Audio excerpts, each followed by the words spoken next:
25 minutes before 8 here on the program. Insurance companies have added grid collapse exclusions to their policies, removing cover for any loss, damage or liability caused by an Eskom blackout. Now, South Africa's Special Risk Insurance Association, that's SASRIA, is the latest to have reportedly told its clients that it will not pay claims for damage related to a collapse of the national electricity grid. Energy experts have raised concerns that blackouts will intensify in the coming weeks as winter approaches. South Africa has experienced high levels of load shedding over the past year, and this week Eskom implemented stage 6 load shedding, which is expected to persist throughout the week. In fact, it is until further notice. To discuss this, we are joined in studio by energy expert Adil Nchabeleng, as well as virtually by the chairman of the management committee of the NRS Association of SA, Vally Padayachee. Gentlemen, good to have both of you. Thank you very, very much for joining us here on the program. Vally, let me begin with you. You're sort of far, so let's get you started. Give us an assessment of where we're at right now. I mean, you were formerly an executive manager of Eskom and also a senior executive of City Power in Johannesburg. Where we stand right now, during your tenure, at your time, have you ever seen the grid look in the position that it's in right now? Good morning, Leanne. Good morning to my fellow panelists, Adil, and a very good morning to the viewers as well. Yes, I think just responding from the facts as a professional, etc., and just alluding to what you said, I think it's common knowledge that the grid, the status of the grid is not the same as it was, well, if I go back to my time at Eskom, which is many, many years ago.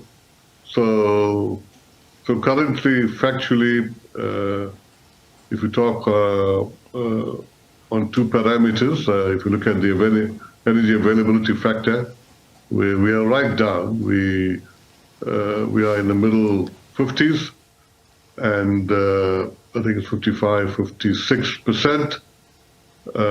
And we are, on average, in terms of the President's National Electricity Plan, we are short of about 6,000 megawatts, but going into winter, the middle of winter, that gap deficiency could increase. So as in summary, we are sitting on a knife edge. I mean, you mentioned we are at stage 6 load shedding, but I think as a professional, as an experienced professional, I'm unable to give you a guarantee that we would not go beyond stage 6 load shedding, let alone stage 8. But having said that, Leanne, we must not forget that load shedding, and I've said this a number of times on the media, that load shedding is an excellent management tool from a power generation perspective to prevent us from going into a blackout situation. Okay. And into the collapse of the grid. Yeah. And we don't want to get into a blackout situation. No, we certainly don't. And that's where I want to bring into the conversation, Adil. So, yes, we're sitting on stage 6, and some would say we're higher than stage 6, because, I mean, when you look at the schedule, and then you suddenly, like, without, I mean, just in my area alone, we were off for well over 12 hours yesterday. Absolutely, I mean, we were clicking 15, 16 hours yesterday of no electricity. It's just the way it happens. And this is causing a major problem. Rain, clouds, cold, demand, everything is gone. From your expectation, put that out there for us. I mean, stage 6, the Minister of Electricity has even said we should expect to go higher than stage 8, 9, 10, who knows? I think Eskom has, and thank you for the opportunity, good morning. Eskom has taken a more or less a decision to say we are going to cap the announcement of stages at stage 6. Yeah, so they're not going to say stage 8, 12, whatever. And as a result, they're giving us this impression that everything is oscillating around stage 6, which is actually a lie right now. It's beyond stage 6 with the frequency of cutouts as well as a load shedding schedule. We're sitting at minimum of 12 hours on a given day at any area. and they are blanketing out major areas at a given time, which means if not half of the country, almost 80% of the country is without electricity at any given time. So the communication is managed so that there is no, sort of agitation on the ground and people start taking to the streets and marching and all of that. So it's been properly managed at a communication level. But at the systems level, there's a strain. The system has taken a huge strain. We're sitting at a massive, almost catastrophe-like.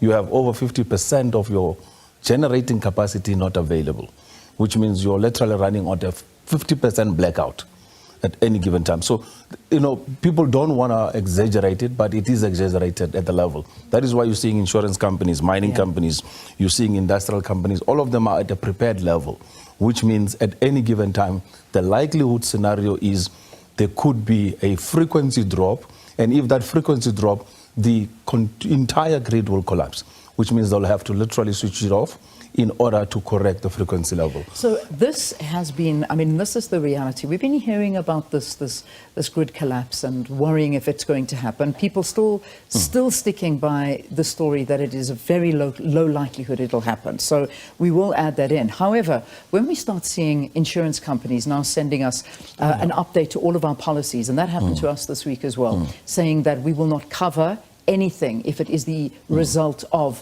a complete blackout. So if there are riots, if something happens during this blackout and it can be attributed to a blackout, you will not get paid out. SASRIA are taking the same. Even though they cover events like terrorism, riots, violence, all of that, they will not cover a total blackout. Which then leads me to this question. What does a total blackout look like? Look, we're currently in a partial blackout. Half of your day you don't have electricity. They are managing it with load staging stages. So now look at the scenario where there's a complete non-availability of electricity, where there is from sunrise to sunset, right through the night, the entire grid has collapsed and there is no electricity in South Africa. They are working behind the scene to restart the system, what they call a total system restarting, where they'll have to refire it back and make sure that they can actually transmit and they synchronize all the power stations around the country at the same voltage and frequency. And that is what we're looking at. So there will be no electricity at all for all the citizens. It doesn't matter who, and the system will have to be restarted. It's an unlikely scenario to happen if they manage load shedding properly. So even if they have to increase load shedding to a point where it's 18 hours to 20 hours, they will literally cripple the particular grid as well as the plants to make sure that the frequency is maintained. But you will not have electricity. So we're already in a partial grid collapse, what do you call it, a blackout right now, because of the load staging. And how long does a blackout last for? It's not something that like suddenly it will take weeks. No, so South Africa is incompetent, concern. First of all. If it takes more than, the likelihood is 2 weeks for them to bring it up back. But we're talking about incompetent people. It will take a month, 2 or 3 for, some reason. Because they are not really good at getting things done at the time it should be done. Yeah. Are we near that, though? Or are we just sort of... We're at the tipping edge. We're at the tipping edge. The minister was here. He couldn't even give you answers on what they're trying to do. The minister doesn't have a mandate. The minister has no office. Irrespective of the mandate, they should know. He has no mandate. They should know what should be done. He's toured the facilities. He knows where the problems are. Why isn't he imposing upon the current ministers, DPE, as well as the Minister of Minerals and Energy, to make sure that there could be resources allocated towards the plant's recovery? Because the problem doesn't sit outside Eskom. He spoke about a lot of solutions outside Eskom that are not plant related.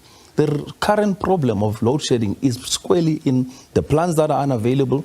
They just announced that they are sitting at 19,333 megawatts of unplanned breakdowns. Almost 20,000 is unavailable. There's another 4,000 that they are currently doing on planned maintenance. So that scenario gives you literally, a shock in the system to say that... I think one of the hardest things for me to take out of the interview yesterday, which Sakina did with the electricity minister, was that he admitted that his powers are limited, if at all he has any powers.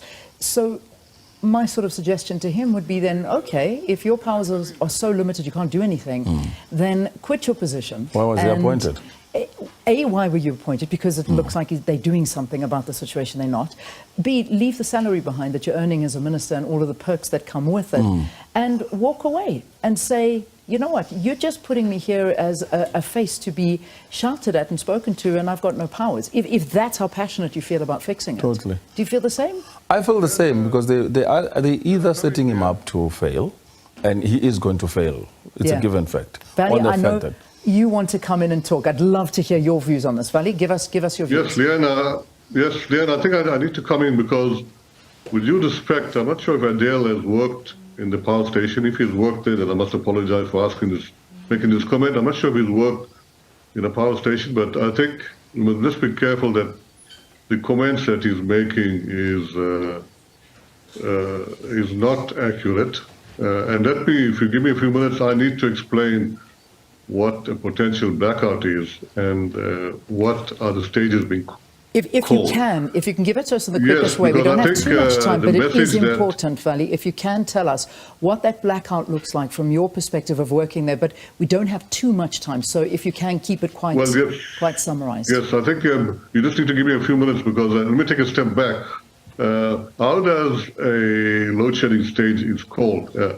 National Control and the system operator monitors the demand on an hourly basis every day, 24/7, 365, and then they come up with a forecasted demand on the time of day.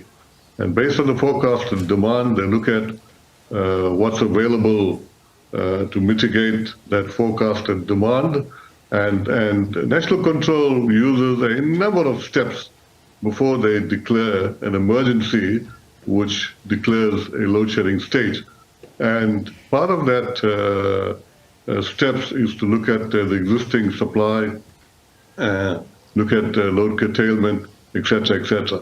And then when they get to an absolute deficiency, and in this case, if you look at stage 6, it's 6,000 megawatts. So then they declare a load shedding stage of 6,000 megawatts, which is stage 6. Now, as I indicated, that's an excellent management tool to prevent us from going into a blackout. And I'm of the opinion, and even from an NRS perspective, we don't believe that we will get into a blackout situation even in the middle of winter. We will most likely, as I indicated, go to advanced stages of load shedding, but the grid, we believe, will not collapse. So we must not create panic with your public and talk about blackout situation. And true, once we get into a blackout situation, which we don't want to get into, it will take 2, 3, maybe 4 weeks to get back. But we are of the opinion that given the steps that or the tools or the armor that National Control has in its midst, that all of that has to go wrong before a blackout is called. Yeah. So hence we make the call that we don't believe that we'll get into a blackout situation, but we will more than likely get beyond stage 6. Indeed. But definitely not a blackout situation, and that's a comfort I think we need to give the public, and notwithstanding the comments that Adil has made, and we will be careful that we don't create undue panic with the public. Yeah, and Vally, we don't want to have that. It is very important, and I'm glad that you are. We must be responsible. We must be responsible enough. Indeed, but I think we also sometimes people are being very realistic, because let's look at it this way, and perhaps I pose this to you. You know, we've had a lot of people talking to the issue of politics as well. Remember that elections are around the corner, and the worse the electricity situation gets, the worse it makes the ruling party look, and that unfortunately we can't take out of the equation.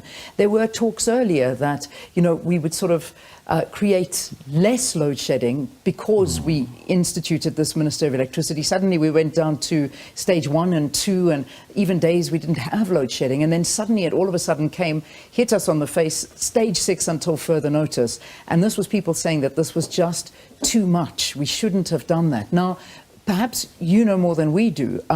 What do you have to say about that? Politics, and we know politics plays a very big role in all of this. Leanne, I think I have to be very careful. I don't want to get into the politics. I'm not here as a politician, but as a technocrat, as a person with experience, I can talk from a technical point of view, and I can give you the assurance that we are not in a blackout situation just yet. And I'm repeating, we may get into advanced levels of load shedding, but we are not yet in a blackout situation. And as an NRS, I want to give that assurance to the public that, and if we get, and the advanced levels of load shedding is still an effective way of mitigating going into a blackout situation. Okay. We must just remember that. So politics aside, I'm not here to talk politics, but technically, I think we are still on safe ground at the moment. Adil, let's get your reviews. What do you think about that? Look, I think Vally has been cautious. He is already on the short list, I believe, of the people that they are looking for in terms of appointing a CEO for Eskom. So he's going to play it nice and careful. You know, we wish him luck if he gets it. But I don't think at this cautionary level, he's going to be a good CEO, because you have to be very factual. We're looking at a disaster. And in a disaster situation, all you need to do is to prepare and mitigate against it. Right now, we're raising the alarm because if things go wrong, they are going to be affecting all of us. And the fact is that is why he says that there's going to be higher load shedding stages, which just tells you exactly that the grid is partially collapsing. But what we're talking about is if the entire thing comes to a frequency drop, which is when the grid will collapse and goes into a blackout. That is the most undesirable state, but nothing has been done so far to ensure that we are going to make sure that there is no grid and frequency drop at the voltage level. And if they can answer that question and saying, this is what we're doing, this is how we're mitigating, we're restoring the current energy availability factor, we're bringing in the megawatts that we want. And those megawatts will ensure that we avoid these load shedding stages that are going to be incremental. That will be helpful. Giving us a lecture on how the system works and all of that, we know. I come here as an expert. I'm not coming here to rehearse my information, but here's to understand. We as activists, we as experts in the market, understand the problem. We said very clearly, Eskom can be restored and 6,000 megawatts can be recovered within 3 months. The question is, how is it going to be done? Call us in and ask us our opinions and insights. How is it going to be done? That should be done. The process to do it is to make sure that we recover the 6,000 megawatts. We go to the power plants that are underperforming, bring them back up to status, ensure that they are repaired, and most of them have been shut down. 19,000 megawatts unavailable. It is catastrophic. They should bring that back and ensure that. And how we're going to do it is they must give us the job and saying, guys, you say you can do it. Let's try you on. 3 months, we give you a trial and do your job. We pay you on results. We'll put up a team who will make sure that they get this megawatts recovered in power plants together with Eskom team and people, and we'll get this thing sorted out. So this whole, sort of running around and telling us endless stories of what should be done outside Eskom is not going to help us. Load shedding is an Eskom problem. Anything else on top will help. Yeah. Reducing demand helps. Introducing IPP helps. Making sure that there could be backup power. They want to spend 30 billion on banning diesel for what? We don't even have those diesel plants that can consume 30 billion. So there is a lot level of crime and a lot of corruption and a half of really, stories that we've been given that are covering up a lot of rubbish. So we want to get to the facts. And it's 30 billion recover now. 6,000 megawatts and load shedding. And then you will not hear from us as experts and analysts, because we don't ever work when there's no load shedding. Vally, perhaps I can just ask you, are you being shortlisted for the position of CEO at Eskom? I don't want to comment on that, Leanne, because the process is in Carrigan, so it's not fair for me to comment on that. But let me make one more comment, Leanne, before you... Please do. Before you end the conversation. In terms of the under-frequency, as my fellow panelists, and I'm not sure if we still worked in the power station before, or in the power environment, hands-on, the load shedding is at the ICE level seeks to ensure that the under frequency, which is at 50 Hz, is always maintained. So that's not at risk, and hence we load shed. And if we need to maintain that frequency with supply and demand, we will increase the load shedding. So just to inform my colleague there on the panel, the under frequency is not at risk. And we do that because of load shedding. And I'm repeating, load shedding is still an effective management tool. Yeah. So Vally, if I may say, I mean, yesterday the minister said that availability factor is 53% on average. What does this suggest for winter? I know that you're keeping nerves calm, and it's a good angle to take. We're not taking away from that, but the reality is South Africans are struggling. We really are struggling. So when you hear that coming out of the minister's mouth, what does that tell you? Vally, perhaps you can respond to that. Yes, the minister is absolutely correct. At 53%, it's not where we should be. But it's not winter yet. Actually, we should be at 70% because the electricity crisis plan is based on a 70% availability factor and a megawatts of 6,000 megawatts. So that's why I say, and I didn't deny it, that because of the 53% energy availability factor, and I'm not sure how far we can pick that up in winter, we will definitely get into higher stages of load shedding because if you worked in a power station, you will know that you got to maintain supply and demand by the very second. And with 53% energy availability factor, it means that the deficiency is going to be quite large, and hence I'm saying, as a technocrat, as an expert, that we will more than likely go beyond stage 6, I think let alone stage 8. We can definitely confirm that. If we're already on stage 6, there's 53% availability and we are not in winter. I think, Vally, we can confirm here that stage 6 is probably the lowest we're going to go at this point. Let me get your closing word here, Adil. I mean, you know, this is, we have to worry because it doesn't matter how we temper nerves and say that we mustn't worry about it. When we start seeing press releases coming out and changes to our policies, SASRIA saying they are prepared, banks are preparing themselves, cell phone signals, telephone operators, everybody is preparing, and it's good to prepare. But what is this telling us? Look, it's telling us that the ones at the decision-making helm are literally dropping the ball big time. Because I would have expected the minister to say, I'm coming in, I'm going to be restoring electricity. We're going into winter. That winter is going to be the worst because there's going to be a higher demand, there's going to be lesser supply. And with that, it's just going to start telling you there's going to be catastrophe. So what you call a load shedding stages are going to increase, and with that, it's going to really spell out problems. If this grid collapses, I'm telling you, the likelihood of it is higher now. We're in a likelihood scenario which says if it collapses, we're going to see a catastrophe in South Africa. And unfortunately, people are denying it because they are trying to play, cover up. But give yourself that situation and then act in an emergency. They are not acting at an emergency right now. They're too comfortable. They are still giving us stories. And we hope by the minister's announcement that he will be given powers tomorrow is Wednesday, right? He says he will get his powers awarded to him and probably could do something. But he needs to get his job right, get to the power stations, restore the megawatts. Thereafter, we can avert the crisis. Okay. It is avertible. Energy expert Adil Nchabeleng and the chairman of the Management Committee and NRS Association of SA, Vally Padayachee. Gentlemen, thank you very, very much.